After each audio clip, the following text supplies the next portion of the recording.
ಒಂದ್ 2 ವರ್ಷದಿಂದ ವಿಷ್ಣು ಸರ್ ಅವ್ರದ್ದು ಸಮಾಧಿ ನೋಡಕ್ ಹೋಗಿದ್ವಿ ನಾನು ನನ್ನ ಫ್ರೆಂಡ್. ಅದು ನೋಡ್ಕೊಂಡ್ ಬರುವಾಗ ಯಾವಾಗ್ಲೂ ಏನೋ ಚರ್ಚೆ ಇರ್ತದ, ಅಂದ್ರೆ ಇವ್ರ ಸಮಾಧಿನ ಇಲ್ಲಿ ಬೇರೆ ಕಡೆ ಶಿಫ್ಟ್ ಮಾಡ್ತಾ ಇದಾರೆ ಅಥವಾ ಮೈಸೂರಲ್ಲಿ ಏನೋ ಶಿಫ್ಟ್ ಮಾಡ್ತಾ ಇದಾರೆ ಅಂತಂದು. ಬಟ್ ಇವಾಗ ನೋಡ್ತಾ ಇದೀವಿ ರಾತ್ರಿ ಅವ್ರ ಸಮಾಧಿ ತಗೊಳ್ತಾರೆ. ಅಂದ್ರೆ ಆ ಫೀಲ್ ಹೆಂಗಂದ್ರೆ ಅದು ಯಾರ ಹೀರೋಗಳು ಅಥವಾ ಅವ್ರ ಅಭಿಮಾನಿಗಳಿಗೆ ಯಾರು ಹೀರೋಗಳು ಇರ್ತಾರಲ್ಲ, ಆ ಫೀಲ್ ಅರ್ಥ ಆಗಲ್ಲ ಅವ್ರಿಗೆ. ಅದಂದ್ರೆ ತೆಗದಾರ್ ಬಿಡ, ಅಂದ್ರೆ ಕೆಲವೊಬ್ರಿಗೆ ನಾರ್ಮಲ್ ಅನ್ಸ್ಬಿಡುತ್ತೆ ಯಾವ್ದು ಅದೇನೋ ಜಗಳ ಆಯ್ತು ತೆಗೆದ್ ಬಿಟ್ರ ಅಂತ. ಬಟ್ ನಿಜವಾದ ಅಭಿಮಾನಿಗಳು, ವಿಷ್ಣು ಸರ್ ನಿಜವಾದ ಅಭಿಮಾನಿಗಳು ಇರ್ತಾರಲ್ಲ, ಅವ್ರಿಗೆ ಅದೊಂದು ಫೀಲ್ ಆಗ್ತಿರ್ತತಿ.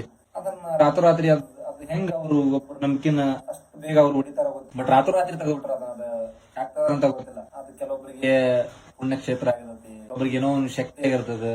ಈಗ ಫಾರ್ ಎಕ್ಸಾಂಪಲ್ ಅಪ್ಪು ಸರ್ ಸಮಾಧಿಗೆ ಹೋದಾಗ ಹೆಂಗೆ ಕೆಲವೊಬ್ಬರಿಗೆ ಅದು ಒಂದೇನೋ ಫೀಲ್ ಬರುತ್ತಲ್ಲ, ನಮ್ಗೆ ವಿಷ್ಣು ಸರ್ ಸಮಾಧಿಗೆ ಹೋದಾಗ ಅವ್ರ ಅಭಿಮಾನಿಗಳಿಗೆ ಏನೋ ಒಂಥರ ನೆಮ್ಮದಿ ಸಿಗ್ತಿರ್ತತಿ. ಯಾಕಂದ್ರೆ ಮೊದ್ಲೇ ಅವ್ರ ಫಿಲ್ಮ್ ಥಿಯೇಟರ್ ಅಲ್ಲಿ ನೋಡಕ್ ಆಗ್ತಾರಂಗಿಲ್ಲ. ಹೊಳ್ಳಮಳ ಅದು ನೋಡಿದ್ದೇನು ಅದೇ ಫಿಲ್ಮ್ ನೋಡ್ತಾ ಇರ್ಬೇಕಾಗುತ್ತೆ. ಕೆಲವೊಬ್ಬರಿಗೆ ಸಣ್ಣ ವಿಷಯ ಅನ್ಸ್ಬೋದು, ಬಟ್ ಅದು ಅವ್ರ ಅಭಿಮಾನಿಗಳಂತ ಇರ್ತಾರಲ್ಲ, ಅವ್ರಿಗೊಂದ್ ಫೀಲಿಂಗ್ಸ್ ಅಂತ ಇರ್ತಾವಲ್ಲ ಅವ್ರ ಮನಸ್ಸಲ್ಲಿ. ಸೊ ನಾವೇನಾದ್ರೂ ಮನ್ಸಿಗೆ ಬೇಜಾರಾದಾಗ ಅಲ್ಲಿ ಹೋಗಿ ಕುತ್ಕೋಬಹುದು, ನೆಮ್ಮದಿಯಿಂದ ಇರ್ಬೋದು ಅಂತ. ನಾನು ಲಾಸ್ಟ್ ಟೈಮ್ ನನ್ನ ಫ್ರೆಂಡ್ ನಾನು ಹೋದಾಗ ಅಲ್ಲಿ ಕಂಟಿನ್ಯೂ ಒಬ್ರು ಅಂಕಲ್ ಅಲ್ಲೇ ಇರ್ತಿದ್ರು. ಯಾವಾಗ ಎನಿ ಟೈಮ್ 24/7 ಅಲ್ಲೇ ಇರ್ತಿದ್ರು. ಅವ್ರು ಹೇಳ್ತಾ ಇದ್ರು, ಅಂಕಲ್ ನೀವು ಎಲ್ಲಿ ಹೋಗ, ಇಲ್ಲ ನಾವು 24/7 ಇಲ್ಲೇ ಇರ್ತೇವೆ ಅಂತಂದು. ಅಲ್ಲಿ ಹೋದಾಗ ಫೋಟೋ ಎಲ್ಲ ತಕೊಂಡ್ ಬಂದಿದ್ವಿ ನಾವು ಅಲ್ಲಿ. ಅಂದ್ರೆ ಅದು ಒಂದ್ಸತ ಅಷ್ಟೇ ಹೋಗಕ್ಕಾಗಿತ್ತು ನನಗೆ, ಬಟ್ ಪದೇ ಹೋಗಕ್ ಆಗ್ಲಿಲ್ಲ ಅಲ್ಲಿ.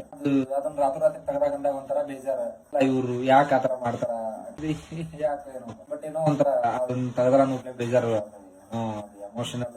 ಅಂದ್ರೆ ಕೆಲವೊಬ್ರು ಹೇಳ್ತಾರೆ ಅದೆಲ್ಲ ಹಂಗಿಲ್ಲ ಹಿಂಗಿಲ್ಲ. ಅಭಿಮಾನಿಗಳಿಗೆ ಗೊತ್ತಾಗತ್ತ, ಅದು ಕಳ್ಕೊಂಡಿರ್ತಾರಲ್ಲ ಒಬ್ಬ ಹೀರೋನ ಫಿಲ್ಮ್ ಥಿಯೇಟರ್ ಒಳಗೆ ನೋಡಕ್ ಆಗ್ತಿರಂಗಿಲ್ಲ. ಅಂತವ್ರಿಗೆಲ್ಲ ಅರ್ಥ ಆಗತ್ತೆ ಈ ಫೀಲ್. ಕೆಲವೊಬ್ರಿಗೆ ಅರ್ಥ ಆಗಲ್ಲ, ಬಟ್ ಅರ್ಥ ಆದವ್ರಿಗೆ ಗೊತ್ತಾಗುತ್ತೆ ಅದ್ರ ಫೀಲ್ ಏನಂತಂದು. ನಾವು ನೋಡ್ತಾ ಇದ್ದೆ ವಿಡಿಯೋ ಇನ್ಸ್ಟಾದಲ್ಲಿ, ಕೆಲವೊಬ್ರು ಬಿಕ್ಕಿ ಹೇಳಾತಾರ ಅದನ್ನ ರಾತ್ರಿ ತೆಗೆದ್ಬಿಟ್ರ ಅದನ್ನ ಅಂತಂದು. ಸೊ ರಾತ್ರಿ ತೆಗಿದ ಅವಶ್ಯಕತೆ ಇರಲಿಲ್ಲ. ಬಟ್ ಅದು ಏನಪ್ಪ